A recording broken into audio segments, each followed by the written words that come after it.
Welcome to the She's a 10 times 5 show with hosts Lori Jabbar and Michelle Emick.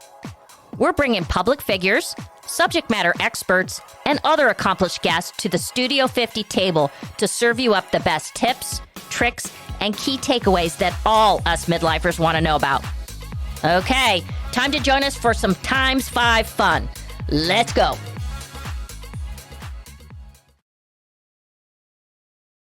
This week's guest is Chef Adrianne Calvo. With 2 distinguished and popular restaurants, 6 published cookbooks, an Emmy-nominated YouTube series, a newly created Cab Sauvignon, Chef Adrianne Calvo is a nationally acclaimed chef, author, and mega restaurateur with an accrued Instagram following of over 1 million. In this episode, Chef Adrianne is going to give us 5 simple yet impactful things that we can do in the kitchen that will simply knock our guest socks off. Let's go. Hey everyone, welcome to She's a 10 times 5. I'm Lori and I've got my pal and co-host Michelle here. Hey Michelle. Hey Lori. Hey. Hey. We're talking about food. We're talking about food. Yes, we are. And you know, this is going to be great for us because we are neophytes in the damn kitchen. We are. Yes, we've talked about it before. It's bueno. It's a recurring theme with us. The struggle bus is real in regards to navigating the oven and the stovetop. But not after today. Yeah, today. So here's what we did. So we asked one of our most popular guests, Adrianne Calvo. Yep. She is Chef Adrianne. I was going to underscore the chef. And she's coming back in and we asked her to give us the 5 things we can do in the kitchen that are super simple, but will blow people's socks right off. Mm-hmm. Yeah, I can't wait because I know she's going to help us out because she knows our challenges. But she also knows that she also puts out, you know, this it's art. And so if we can walk away and be, you know, blow others away, I'm excited. I'm ready. Yeah. And it doesn't hurt that she runs 2 successful restaurants and she has like 5 cookbooks that she's written. So I'm super excited. And I hope that we're going to walk away with an inventory of things that we can do, Michelle, to make us respectable. That's please. That's all we want. It's all we want. That's it. Yes. Just a little bit of respect. All right. Here we go. Let's go. Let's go.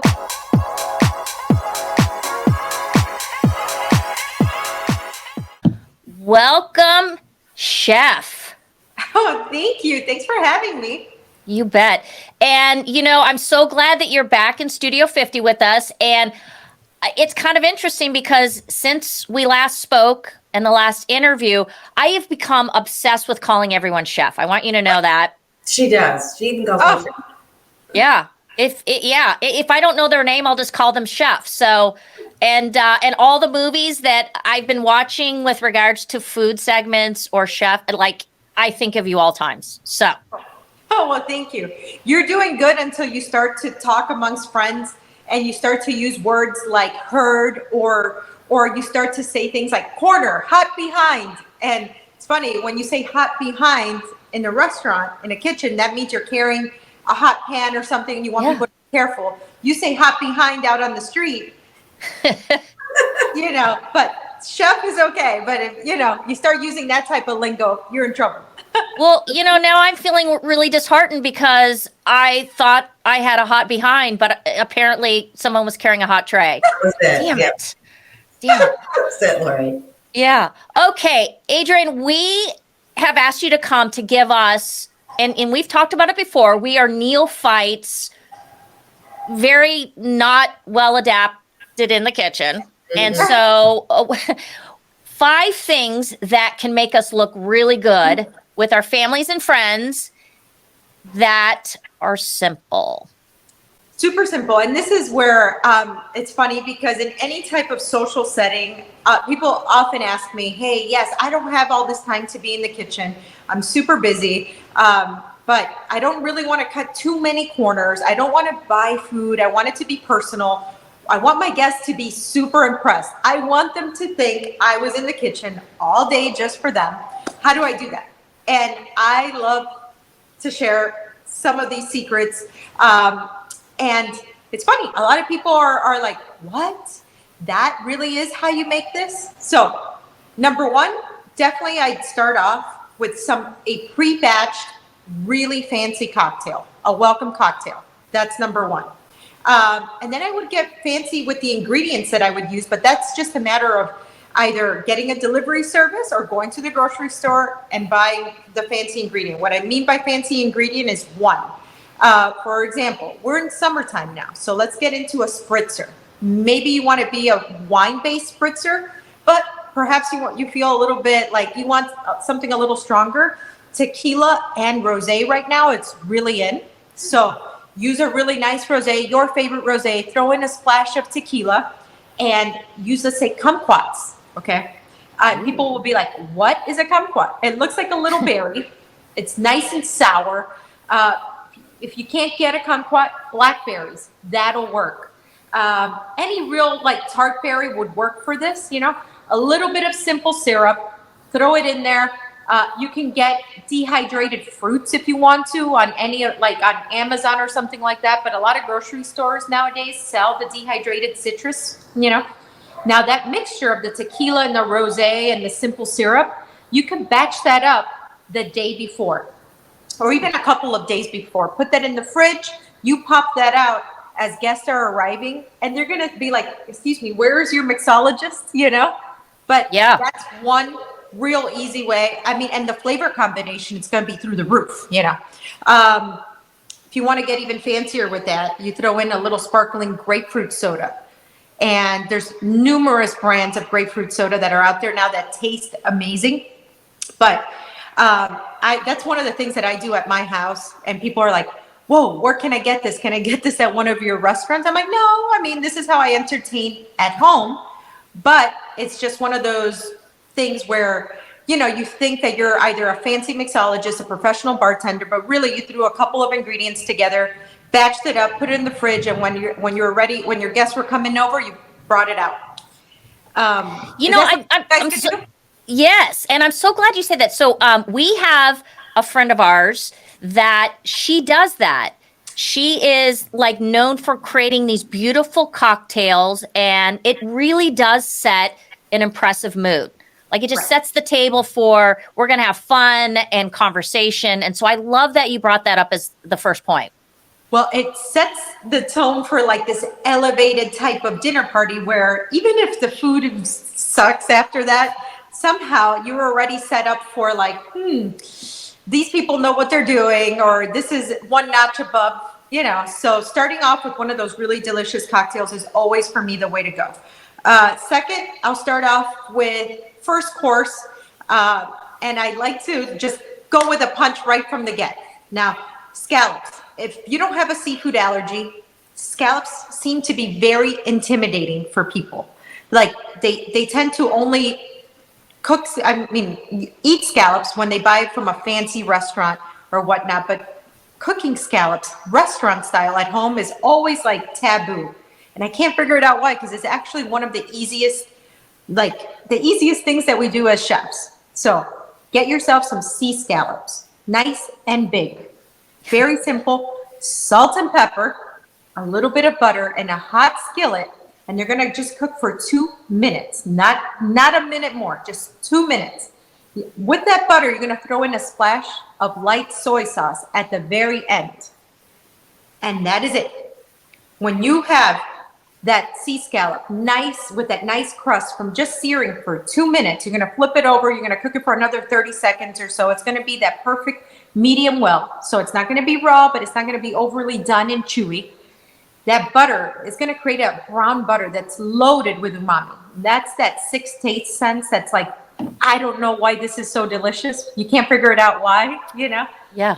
But then you're gonna overload that umami with the light soy sauce. So not too salty, you know, but the soy sauce is going to make those flavor fireworks just poof, you know.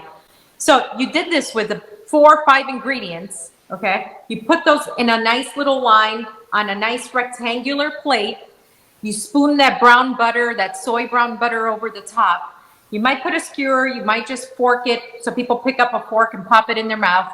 And they're going to be like, where did you get these scallops from? What fancy French restaurant? But really, the truth was you threw together 5 ingredients, So now you went from your fancy cocktail to your fancy little seafood appetizer and minimal ingredients with minimal time. Does that seem like something you guys can do too? Yes, Yeah. absolutely. Yeah. Well, you know what? I'm loving this because and it's been an ongoing joke. So we have a book club with a bunch of us ladies, and the person that picks the book has to host. And everyone has been doing these great meals for us. And I'm like, you guys, we're going to have to go out during my time. I'm going to steal all these. Yes. I'm like already making a mental list of how I'm going to blow their socks off. I love that. Next, let's do like a little. Let's pay some respects to our vegetarians. So, Okay. And then this also alleviates the protein usage for us. Also, something that we can pre-batch. So let's make a medley of mushrooms. So let's take some shiitake, some portobellos, some creminis, whichever ones that you can get your hands on, and pick about 3 or 4, whatever floats your boat. Sometimes I love finding oyster mushrooms or, king of the woods or whatever they call them. And I make this medley and I'll saute them, medium high heat, butter, olive oil, a little bit of onion and garlic. Okay. And then I will saute that for about 3 to 4 minutes. Just get the water out of the mushrooms, put it up to high, get a nice caramelization on top of that. Okay. Then I get a baguette. Okay. Put some goat cheese, spread some goat cheese on that baguette. And that mushroom saute, okay, that I could have made, by the way, a couple of days before, store that in the fridge. And when I'm going to entertain or serve, okay, I'll bring out that baguette, the goat cheese, and put that mushroom medley on top of the baguette. Throw some fresh chives on there. Actually put that in the oven for about a minute just to warm up that goat cheese, the bread, the mushroom medley, in case you had that in the fridge. Okay. And right for service or right for when your guests are arriving, you cut that up. Okay. And that's your perfect little crostini, vegetarian, and it's that umami again, because mushrooms are loaded with umami. If you wanted to take that up a notch, put a little bit of white truffle oil over that and you're going to blow their socks off. But minimal time, just a few ingredients and fancy. I love that while you're speaking about it, I'm visualizing it. Oh. That's when you know you're a chef. I'm like, oh my God, in my mind, I've completely pictured all of the so far what you've described. Yeah. And anytime that's like a difference maker, the white truffle oil. Yes. I'll even do that like sometimes with my mashed potatoes and gives it just a little hint of something different. But yeah. Okay. Yeah. Yes. And then one of my secret weapons when I do have a million things going on and I don't want to make like my entree on site, I will do a braised meat.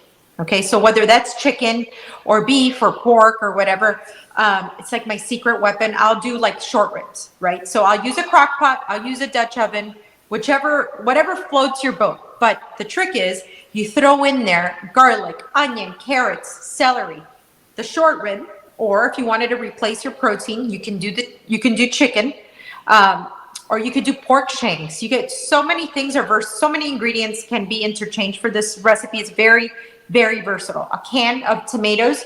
I like to use the San Marzanos because they're really, really sweet and bring a lot of flavor without a lot of bitterness.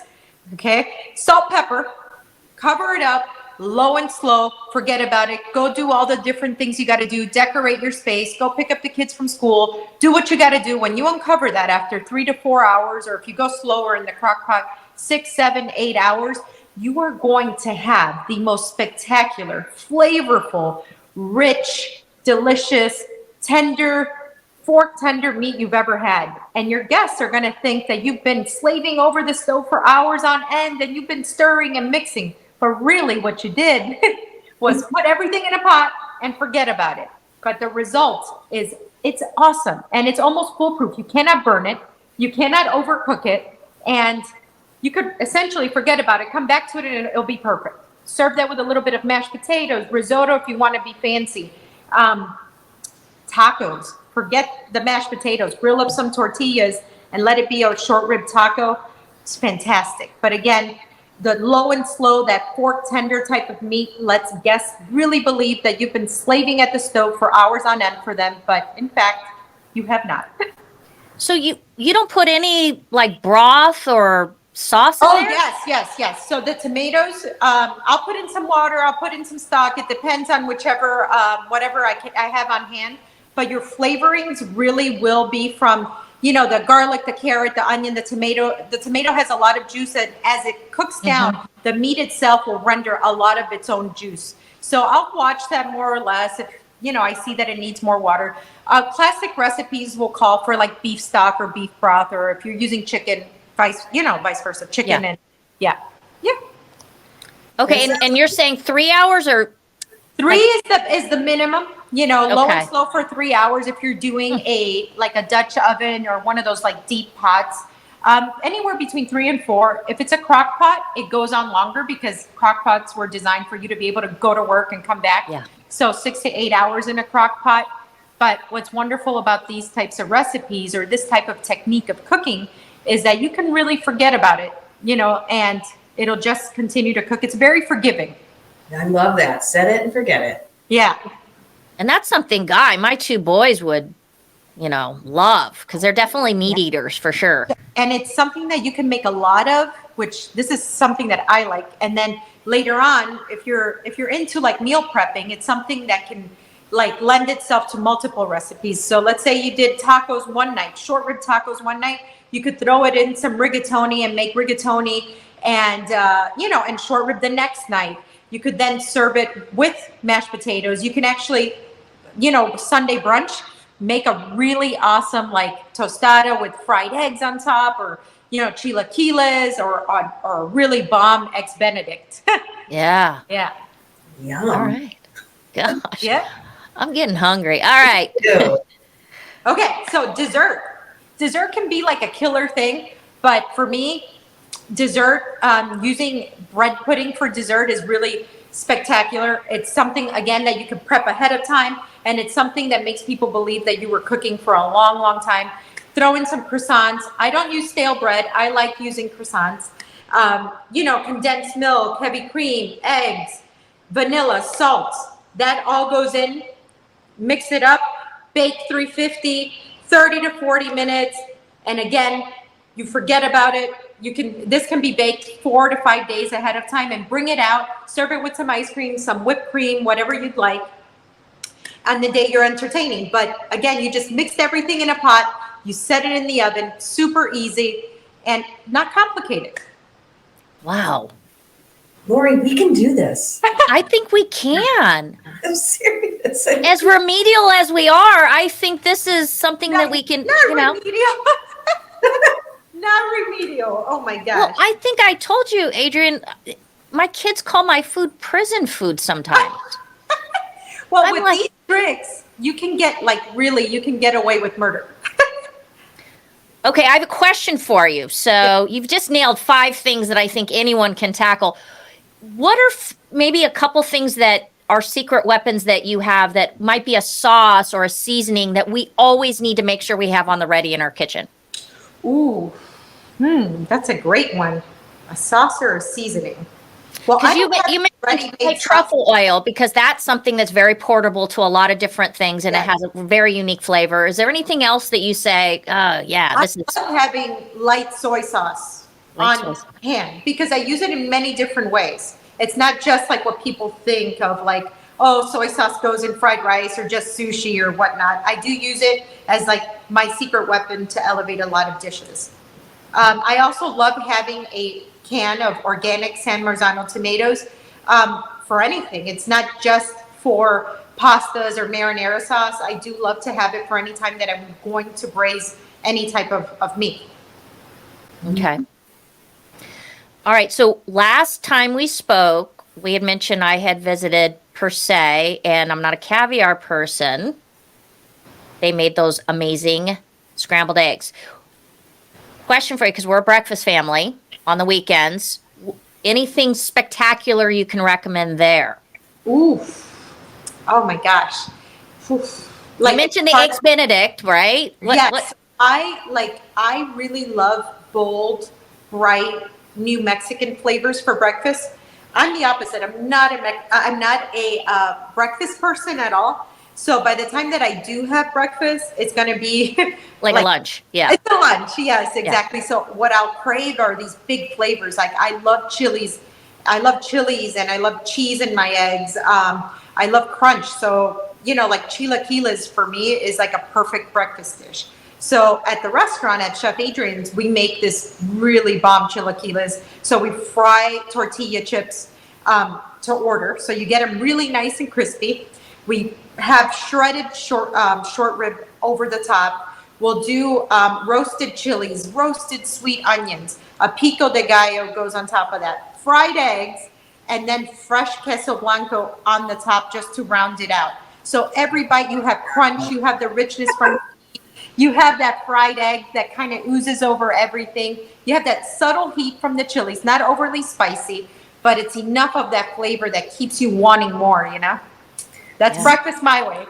I'm telling you, this is why you do maximum flavor, right? I mean, I'm over here, like, my eyes are like wide and I'm like, oh my God, it sounds so good. Thank you. Yeah. Okay, you banged through 5 things. So before we let you punch out and make your magic, because I mean, if you follow Adrianne, the chef, she's a Swiss Army knife. She's doing everything you could possibly imagine in the world of food. 5 things, maybe if you could rattle off, or 3 that we need to make sure we eat as part of our bucket list. Ooh, that you eat or try. Ooh, okay. 5 things that's such a loaded question to ask a chef. It is. Well, I assumed you were going to say scallops because scallops set you on the map, right? Yeah, they actually did. But 5 things, bucket list things, are not, to me, I mean, like for me, I'm like recently, now I'm on this endless quest to find the ultimate smash burger. I really recently had the best smash burger that I've ever had. And well, I always say, how good can the best burger that you've ever had ever really be? Like, at some point you've had a great burger, and how do you top that? It's a simple pleasure. But I think I've had the best smash burger of my life recently, and now I just want to repeat that. So I do think that everyone should enjoy this really nice, soft burger that has that crust, with the meat being seared on the flat top, with the onions, with the slice of American cheese, with the special sauce, nothing else, just the meat, the onions, the cheese, the sauce on a potato bun. Nice and soft, and it's really, I think, fantastic. I do think that one really great caviar service is a little bit life-changing, because it's one of those things that people often have a misconception. Caviar is super salty. Cheap, bad caviar is super salty. Other than that, it's also loaded with umami, and it's actually very delicious with the right accoutrements, as they say. I would say a really, really good chocolate malt shake is important. Yeah. Chocolate malts are, I think, something that brings a lot of joy as well. And nostalgia, Nostalgia, exactly. Mm-hmm. Another thing, whole fried fish. Ooh, okay. Yeah, that's something that I think we as chefs pride ourselves in, I guess, creating fancy, delicious, maybe complicated fish dishes, right? But when you go to the islands and you have this fresh fish that was just caught, they pull it out of the water, it still has that salt to it from the salt water, and they just fry it in front of you, and all of a sudden you're just picking at it with your hands with a just simple lime. There's something primitive about that, and something very, very delicious. I think that's important to have at some point in your life. And then a pasta in Italy. Yeah. in Italy at some point in your life. That's it. Those are my 5 bucket list things you got to try. Dude, yeah, you nailed that. You know what I'm thinking of is what was that Ralph Fiennes movie that we were kind of talking about, messaging about? Oh, the menu. The Menu, and he fixed that burger. Yes. Like- yes. Yeah. I haven't seen that. I'm gonna have to. Oh, it's intense. And Yeah. you know, someone else that I follow, his name's he's Barstool Sports. His name's Dave Portnoy. Yeah. And man, I love his pizza reviews. You know, one bite, everyone knows the rules. And I'm on this kick now to find the world's best pizza. So, Oof. yeah, there you go. That's a good one. Well, thank you so very much for being with us again today. We adore you, Adrianne. Oh no, I adore you guys. Thank you for having me. How did time go by so fast? We talked shop, and I just could talk forever. I know, Oh, I know. Listening to you describe food, I'm like, oh my God, it sounds so good. And I can't. We are just talking. We're like, we have to get down to Miami. You have to, guys. You have to. Yeah. I know. We're gonna do it. It's on our bucket list to come down and dine with the chef. All right. Well, thank you very much, and thank you to our viewers and listeners. All right. Till next week.